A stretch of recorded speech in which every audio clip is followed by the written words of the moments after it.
Good morning students, this is your +2 physics class और इसमें हम लोग स्टडी कर रहे थे मैग्नेटिज्म। तो इसी प्रोसेस में हम लोग आगे कुछ और टॉपिक्स करेंगे। आज सोलेनॉइड के बारे में जानते होंगे आपने पढ़ा होगा क्लास 10th में। तो यदि कोई फाइनाइट सोलेनॉइड है तो उसकी एक्सिस पर मैग्नेटिक फील्ड निकालना आज हम लोग सीखेंगे। तो क्या सीखेंगे हम लोग? Magnetic field due to a finite solenoid. Finite solenoid, finite solenoid की एक्सिस में हम लोग फाइंड करेंगे आज मैग्नेटिक फील्ड। तो सपोज दैट कोई सोलेनॉइड है इस तरह से,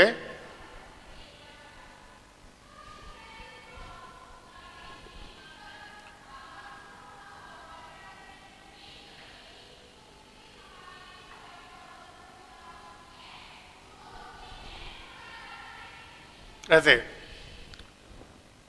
और इसमें करंट फ्लो हो रहा है I इस तरह से।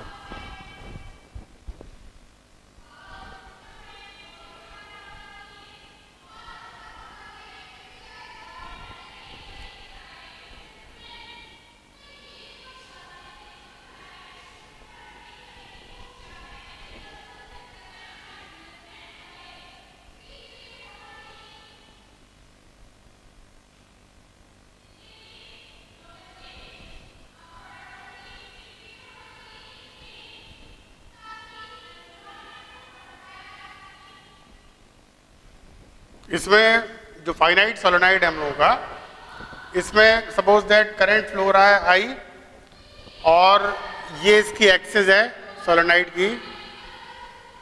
This is the axis of solenoid और इसकी सपोज दैट जो लेंथ है, लेंथ गिवन है L और इसकी जो रेडियस है सोलेनॉइड की रेडियस दी गई है R। क्लियर? और यहाँ पर एक्सिस में ये पॉइंट है आपका और suppose that we have to find magnetic field at this point. और इसकी जो एक्सट्रीमिटीज हैं यहाँ से इसके एंगल दिए गए हैं। This angle is θ1 and this angle is θ2। तो इतनी इंफॉर्मेशन आपको गिवन है कि कोई फाइनाइट सोलेनॉइड है और इसके पी पॉइंट पर हमें फाइंड करनी है मैग्नेटिक फील्ड। ठीक है ना? चाहो तो यहां पर आप यूज कर सकते हो। मान लो n है यहां पर number of turns per unit length, number of turns per unit length, that is capital N by L। Small n given है यहां पर number of turns per unit length. Okay, तो यहां पर हम लोग लेंगे इसका एक क्रॉस सेक्शन सोलेनॉइड का। यदि हम ले एक क्रॉस सेक्शन तो ये जो आपका क्रॉस सेक्शन है इस तरह से आएगा। ये कोई आपका क्रॉस सेक्शन है यहां पर ऐसे।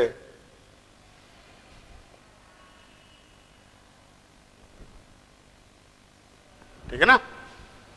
अब यहां से देखो ऊपर से करंट बाहर की ओर आ रही है तो इसका मतलब यहां पर करंट के लिए यूज करोगे डॉट डॉट डॉट डॉट। इस तरह से ले लेंगे हम लोग। डॉट का मतलब क्या है? यहां पर करंट आ रही है और इस हिस्से में करंट अंदर की ओर जा रही है, इसलिए यहां पर ले लेंगे हम लोग क्रॉस।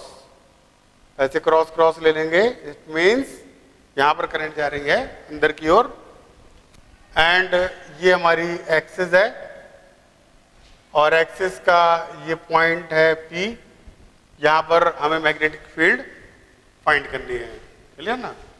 तो इसमें हम लोग क्या करेंगे, एक हम लोग यहाँ पर एलिमेंट लेंगे, यहाँ से x डिस्टेंस पर चल करके एक यहाँ पर एलिमेंट्री सेगमेंट ले लेंगे जिसकी लेंथ है dx, ठीक है ना। और रेडियस तो इसकी पता ही है आप लोगों को, रेडियस कितनी है r, और इसको हम लोग ऐसे भी ले सकते हैं, ये ऐसे मान लो कि थीटा पर जाकर के ये एंगल है आपका, ये वाला, this angle is D theta, ठीक है ना। तो पहले यहां पर और इस dx लेंथ में कितने नंबर ऑफ टर्न्स होंगे, सपोज दैट इसमें आपके नंबर ऑफ टर्न्स हैं dn, तो यूनिट लेंथ में कितने टर्न्स हैं, n टर्न्स हैं, तो dx लेंथ में नंबर ऑफ टर्न्स हो जाएंगे n इंटू dx, क्लियर। अब यहां पर हम लोग क्या यूज करेंगे, इसको डेराइव करने के लिए आपको पता है कि यदि कोई सर्कुलर कॉइल है आपका, करंट कैरिंग, करंट फ्लो रहा है I, और इसमें नंबर ऑफ टर्न्स हैं n, तो ये जो इसकी एक्सिस है, यदि इसकी रेडियस r है और यहाँ से सेंटर से x दूरी पर जो मैग्नेटिक फील्ड का फॉर्मूला होता है वो आप कर चुके हो, n into mu naught I square upon 2 r square plus x square की पावर 3/2, सही है ना। Mu naught I r square, mu naught I r square into 2, ये आपका फॉर्मूला था। एक्सिस पर यदि मैग्नेटिक फील्ड फाइंड करनी है तो ये हमारा था फॉर्मूला, n टर्न्स के लिए n mu naught I r square upon twice of r square plus x square की पावर 3/2, क्लियर। तो अब हम लोग क्या करेंगे, ये जो आपके dn नंबर ऑफ टर्न्स हैं, इसके बिहाफ में जो मैग्नेटिक फील्ड आएगी हमारी, यहां पर जो छोटी सी मैग्नेटिक फील्ड आएगी दैट इज dB। तो इस फॉर्मूले की हेल्प से P पॉइंट पर small magnetic field due to these dn terms, magnetic field कितनी हो जाएगी, dB equal to dn mu naught I r square upon twice of r square plus x square to the power 3/2, सही ना। और dn की यहां से value put up करो, n dx that is dv equal to, यहां पर dn की वैल्यू कौन सी डाल दो, ये वाले डाल दो, यहां पर n dx mu naught I r square upon twice of r square plus x square whole to the power 3/2. This is the small magnetic field at point P due to these number of turns which is contained in dx length. सीधी सी बात है। और यदि हमें पूरा cover करना है तो हमें क्या करना होगा, हमें इंटीग्रेशन करना होगा, है ना। लेकिन इंटीग्रेशन करने से पहले ये जो एक्सप्रेशन हमारा dx के टर्म्स में है, इसको हम करेंगे थीटा के टर्म्स में। तो उसके लिए देखो, ये x है और ये कितना है, ये रेडियस है हम लोगों की r। तो इस ट्रायंगल में ले लो tan थीटा तो ट्रायंगल में लोगे तो आपका tan थीटा इक्वल टू आ जाएगा r by x, that is x equal to r cot theta. इसके बाद डिफरेंशिएट करिए दोनों तरफ, तो डिफरेंशिएट करोगे तो क्या आ जाएगा, dx equal to minus r cosec square theta d theta. सही ना। अब क्या करेंगे हम लोग, यहां पर आप पुटअप करो, यहां पर dx की वैल्यू पुटअप कर दो और यहां पर x की वैल्यू। सही है ना। तो ये वैल्यूज वहां पर डालने के बाद हमारा क्या आ जाएगा, dv equal to n times mu naught I r square, है ना।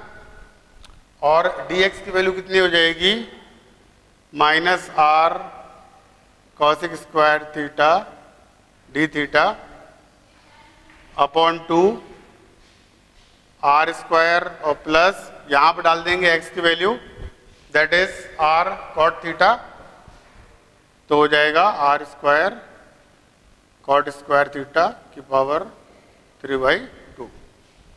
सही है ना। अब इसको क्या करते हैं, थोड़ा सिंप्लीफाई कर लेते हैं हम लोग, that is dv equal to minus बाहर ले लो n म्यू नॉट आई, ये आर स्क्वायर और r मिलके हो गया r cube cosec square theta d theta, और यहां पर ये 2 हो गया, आर स्क्वायर यहां से कॉमन लोगे तो कॉमन लेंगे तो पावर लेके बाहर जाएगा, तो आर स्क्वायर की power 3/2, that is r cube हो जाएगा यहां पर, है ना। और यहां पर क्या बचेगा, 1 plus cot square theta, 1 plus cot square theta क्या हो जाएगा, कॉसिक स्क्वायर थीटा, और कॉसिक स्क्वायर थीटा की power 3/2, that is cosec cube theta. समझ में आ रहा है ना। सिंप्लीफाई करोगे तो इतना आएगा। इसके बाद क्या होगा आपका, सिंप्लीफाई करने के बाद आर क्यूब कैंसिल हो गया आपका, कॉसिक स्क्वायर थीटा से कॉसिक स्क्वायर थीटा ये कैंसिल हो जाएगा, केवल बचेगा यहाँ पर एक कॉसिक थीटा, और कॉसिक जाएगा ऊपर तो हो जाएगा sine theta, that is dv equal to minus n mu naught I sine theta by 2। सही ना। अब हम लोग करेंगे, अब इसमें अब ये आपका आ गया, हाँ साथ में यहाँ पर डी थीटा भी आएगा, ये वाला साइन थीटा डी थीटा। अब यहाँ पर हमें क्या करना है, यदि हम इसको इस रिजल्ट को इंटीग्रेट कर लें बोथ साइड, तो हमें नेट मैग्नेटिक फील्ड मिल जाएगी आपको पी पॉइंट पर। तो इंटीग्रेट करोगे तो क्या आएगा, देखिए दोनों तरफ करेंगे इंटीग्रेशन, तो b इक्वल टू हो जाएगा, ये कांस्टेंट बाहर निकाल लो, n mu not I/2 sine theta d theta. ठीक है ना। और पूरा कवर करने के लिए लिमिट क्या लगाएंगे हम लोग, θ1 से लेकर के θ2। सही है ना।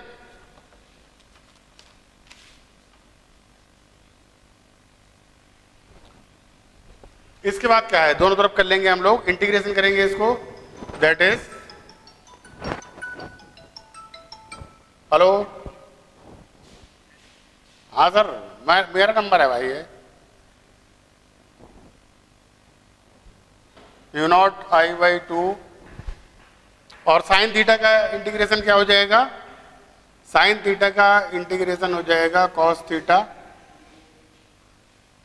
सॉरी माइनस कॉस थीटा, और लिमिट कितनी हो जाएगी, θ1 से θ2। अब ये माइनस माइनस हो गया plus, that is b equal to mu naught n I/2, अंदर हो जाएगा cos theta 2 minus cos theta 1। ये आपका आ गया formula. This is the formula for the magnetic field at any point on the axis of a solenoid. ये किसके लिए फॉर्मूला है?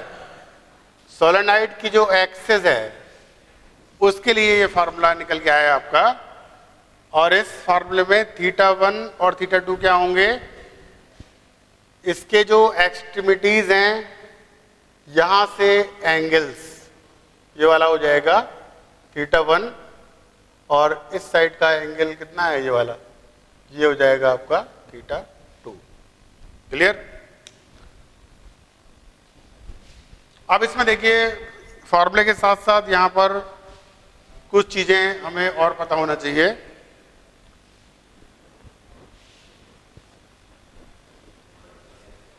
जैसे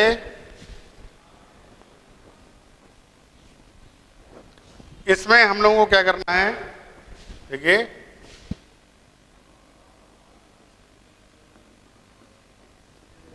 पहली चीज, ये जो थीटा 1 और थीटा 2 एंगल्स हैं, ये दोनों जैसे हम लोगों ने स्ट्रेट रॉड के केस में किया था, स्ट्रेट रॉड के केस में आपको याद होगा इसमें एक एंगल लिया था हमने ऊपर की ओर, यानी क्लॉकवाइज लिया था हम लोगों ने, और जबकि नीचे वाला एंगल कैसे लिया था? Anti clockwise. एक एंगल इसमें लिया गया था क्लॉकवाइज और एक लिया था हम लोगों ने कैसे? Anti clockwise.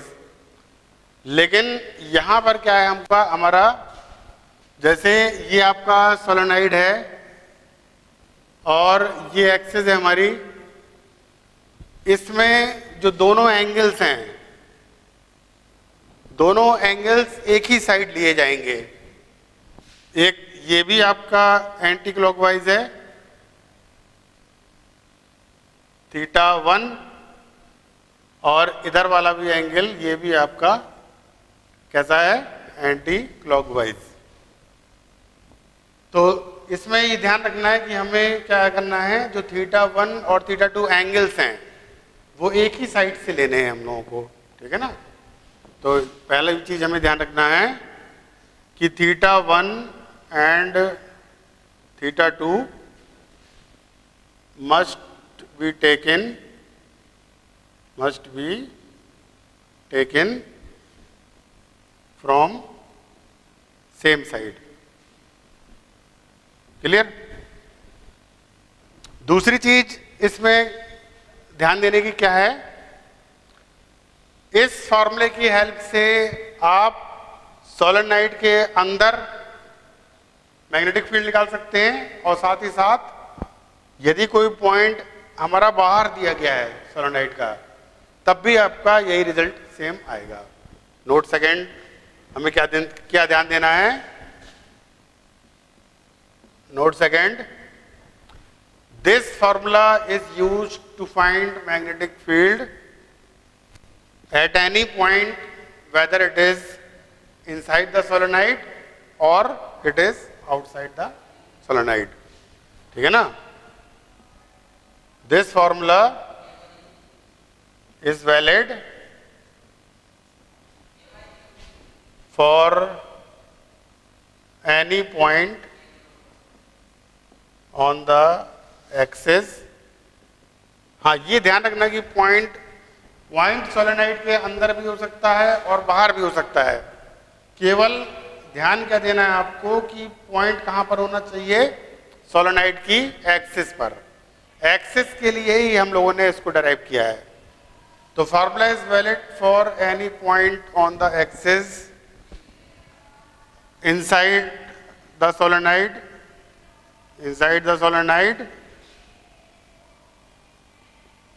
और आउटसाइड द सोलेनोइड। है ना? इनसाइड और आउटसाइड दोनों के लिए फॉर्मूला वैलिड है आपका। लेकिन आप ध्यान रखेंगे कि जो थीटा 1 और थीटा 2 है ये हमें कैसे लेने हैं? एक ही साइड में लेने हैं। मान लो आपका एक सोलेनोइड है आपका ये, फाइनाइट सोलेनोइड है यहाँ तक, और पॉइंट हमारा बाहर है ना। तो θ1 और θ2, मान लो ये एंगल आपका है 150 डिग्री और ये वाला है आपका, ऐसे मान लेते हैं 100 डिग्री। तो इसका मतलब है कि ये ध्यान रखना है आपको कि angle must be taken from the same side. Clear? Point आपका अंदर भी हो सकता है एक्सिस पर, एज वेल एज पॉइंट आपका बाहर भी हो सकता है। ये सेकंड चीज थी इसमें। और इसमें देखेंगे हम लोग, और भी इसके कई चीजें हैं इसमें ध्यान देने की। जैसे सपोज दैट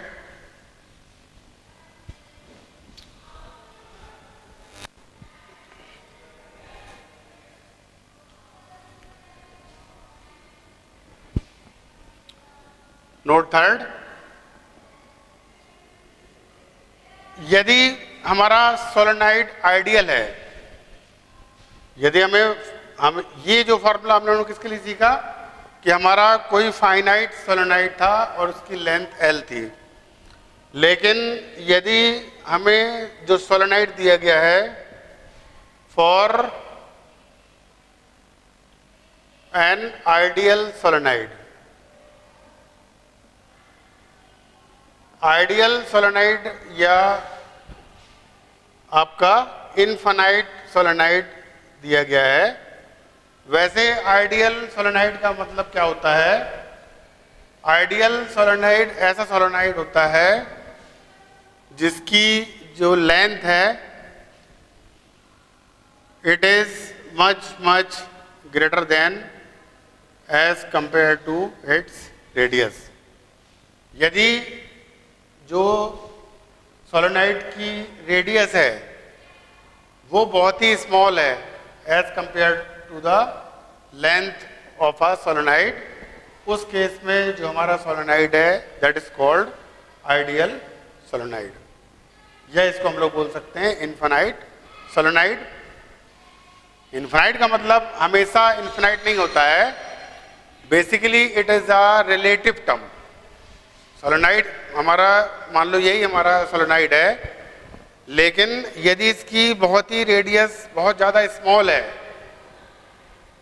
रेडियस यदि इसके लेंथ के कंपैरिजन में नेग्लिजिबल है, तो उस केस में it is called it can be treated as infinite solenoid और आइडियल सोलेनोइड। ठीक है ना? तो यदि हमारा सोलेनोइड इनफाइनाइट है, ऐसे मान लो,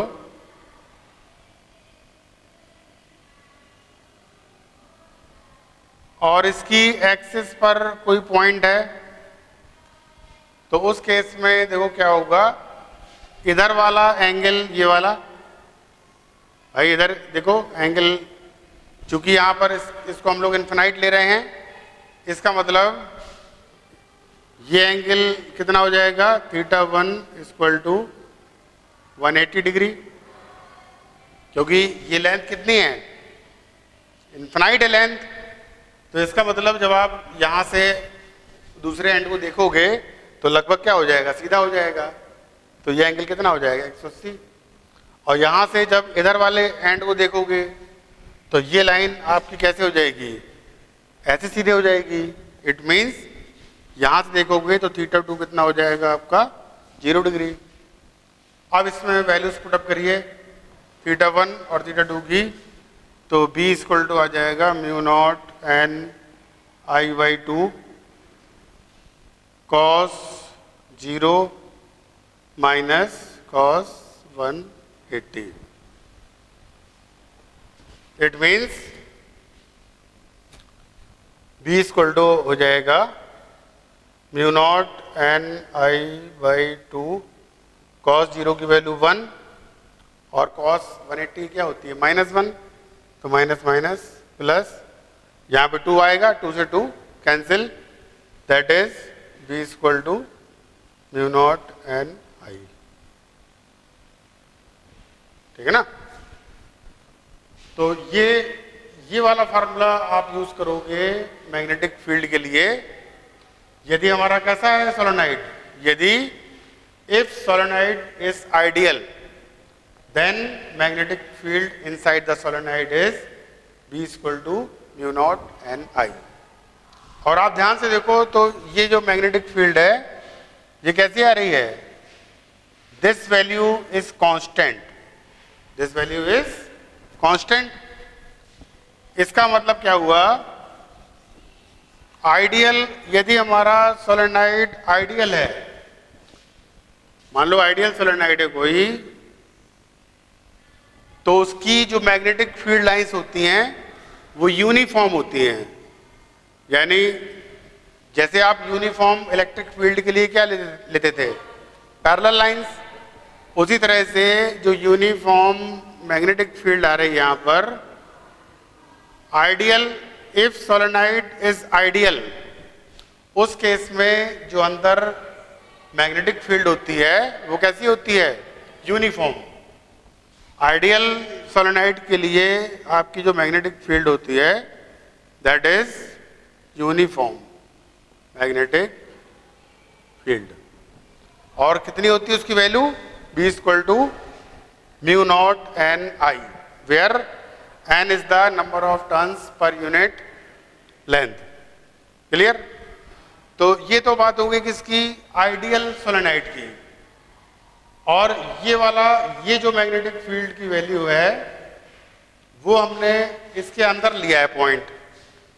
रियलिटी में यदि हम लोग इन्फिनाइट की बात ना करें तो रियलिटी में क्या होता है कि एक्चुअल में अंदर तो मैग्नेटिक फील्ड होती है कांस्टेंट, अंदर आपका मैग्नेटिक फील्ड होती है कांस्टेंट, लेकिन एंड जब मैग्नेटिक फील्ड, यदि हम किसी फाइनाइट लेंथ के बारे में बात करें तो जैसे जैसे हम लोग किनारे की ओर आते हैं तो वास्तविकता में क्या होता है कि मैग्नेटिक फील्ड डिक्रीज होती है।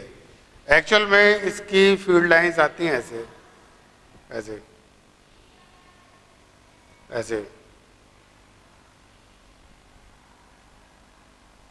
ऐसे। तो रियलिटी में क्या होता है कि हालांकि आइडियल केस में हम लोग क्या करते हैं, अंदर हम लेते हैं कि मैग्नेटिक फील्ड है हमारी कांस्टेंट, लेकिन रियलिटी में क्या होता है कि अंदर जैसे देखो ऐसे कुछ हिस्से में हम लोग मैग्नेटिक फील्ड को कांस्टेंट मान सकते हैं, लेकिन रियलिटी में जब हम लोग एंड्स की ओर आते हैं तो मैग्नेटिक फील्ड डिक्रीज होती है। क्या होती है, magnetic field decreases, magnetic field क्या होती है, डिक्रीज होती है as we move towards the ends of a solenoid. ठीक है ना। सारे पॉइंट्स आपको नोट डाउन करने हैं अच्छे से, एक एक पॉइंट इसका इंपॉर्टेंट है। फॉर्मूला कैसे डेराइव हुआ पहले वो डेरिवेशन करेंगे और इसके सारे इंपॉर्टेंट पॉइंट्स को बारी बारी से आप उसको कॉपी में अपनी नोट डाउन करेंगे। क्लियर। तो B equal to mu not an I होता है आपका फॉर्मूला, ये आपका मैग्नेटिक फील्ड का फॉर्मूला है। यदि हमारा पॉइंट कहां पर है, अंदर किसी जगह पर लाई कर रहा है, लेकिन यदि आप निकालोगे एंड्स पर, इनफाइनाइट सोलेनोइड के केस में यदि हम लोग फाइंड करना चाहें एंड पर मैग्नेटिक फील्ड, यदि हम निकालें क्या, यदि हम लोग आइडियल सोलेनोइड के केस में मैग्नेटिक फील्ड निकालें, magnetic field at the ends of a solenoid, तो इसमें देखो क्या होगा आपका, ये मान लो एंड पर पॉइंट यहां पे लाई कर रहा है, तो इसका मतलब देखो क्या होगा आपका, इधर से ये क्या है, इनफाइनाइट है, तो जब P पॉइंट से आप इधर की ओर देखोगे तो एंगल θ1 कितना हो जाएगा हमारा 180 डिग्री। थीटा 1 कितना हो जाएगा, इन्फिनाइट की वजह से 180, और दूसरा वाला एंगल इस एंड से देखोगे तो कितना हो जाएगा, ये 90 हो जाएगा आपका। तो थीटा 2 लेंगे हम लोग कितना, 90 डिग्री। उसमें वैल्यू पुटअप करिए, ये थीटा 1 और थीटा 2 की वैल्यूज यहां पर पुटअप करेंगे हम लोग, तो मैग्नेटिक फील्ड आ जाएगी B = μ0 NI/2 cos 90 minus cos 180 degree. तो cos 90 तो 0 हो गया, और cos 180 क्या होता है, -1, तो minus minus plus, that is B = हो गया μ0 NI/2। ठीक है ना। यदि इस रीजन में अंदर आपका अंदर कोई पॉइंट है तो वहां पर मैग्नेटिक फील्ड होती है μ0 NI, B = होता है μ0 NI। लेकिन यदि आप एंड्स पर निकालोगे, एंड पर कोई पॉइंट है तो उसके लिए फॉर्मूला यूज करते हैं B = μ0 NI/2, आधी हो जाती है मैग्नेटिक फील्ड। ठीक है ना। तो ये पूरी पीएचडी थी आपकी किसकी, magnetic field due to a current carrying solenoid. ठीक है ना। तो ये आपका पूरा बायो-सावर्ट लॉ और ये पूरा सेगमेंट खत्म हो गया है। नेक्स्ट अगले टर्म में हम लोग पढ़ेंगे एम्पियर्स, हम लोग नेक्स्ट टर्म पढ़ेंगे एम्पियर्स सर्किटल लॉ। अगले टर्म में हम क्या पढ़ेंगे, एम्पियर्स सर्किटल लॉ, और इस लॉ की हेल्प से अलग अलग अरेंजमेंट में मैग्नेटिक फील्ड निकालेंगे हम लोग। और ये जो मैग्नेटिक फील्ड निकाला है हमने आइडियल सोलेनोइड के लिए μ0 NI, ये रिजल्ट भी हम लोग निकालेंगे एम्पियर सर्किटल लॉ की हेल्प से, क्योंकि सीबीएसई में जो डेरिवेशन है सोलेनोइड का वो अपने कोर्स में है due to the Ampere's circuital law. जो अपने सीबीएसई के सिलेबस में है उसमें हमें ये रिजल्ट ड्राइव करना है, किससे, एम्पियर्स सर्किटल लॉ से। लेकिन फिर भी ये आपको कराया गया, क्योंकि इससे आप क्या कर सकते हैं, किसी भी पॉइंट पर, ये तो केवल किसके लिए है, आइडियल सोलेनोइड के लिए, तो चाहे आपका फाइनाइट लेंथ का हो तब भी आप मैग्नेटिक फील्ड निकाल सकते हो, और यदि सोलेनोइड आपका इनफिनाइट लेंथ का है उस केस में भी आप लोग उस केस में भी मैग्नेटिक फील्ड फाइंड कर सकते हो। और होमवर्क लिखिए आप अपना, आपको ये वाला जो मैग्नेटिक फील्ड वाला चैप्टर है उसमें ये अपना करीब आधा चैप्टर हो चुका है। ये आप क्या करोगे, एच.सी. वर्मा से आप एच.सी. वर्मा की एक्सरसाइज आपको करनी है। उसमें एच.सी. वर्मा में देखना, पहले आपका जो मैग्नेटिक फील्ड का जो पहला चैप्टर है एच.सी. वर्मा के अकॉर्डिंग वो आपको नहीं कराया गया है। उसका जो सेकंड आपका चैप्टर है उसके न्यूमेरिकल्स आपको इसमें मिलेंगे। ठीक है ना।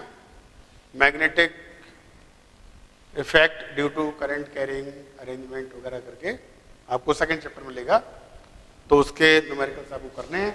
ठीक है ना। Okay, thank you.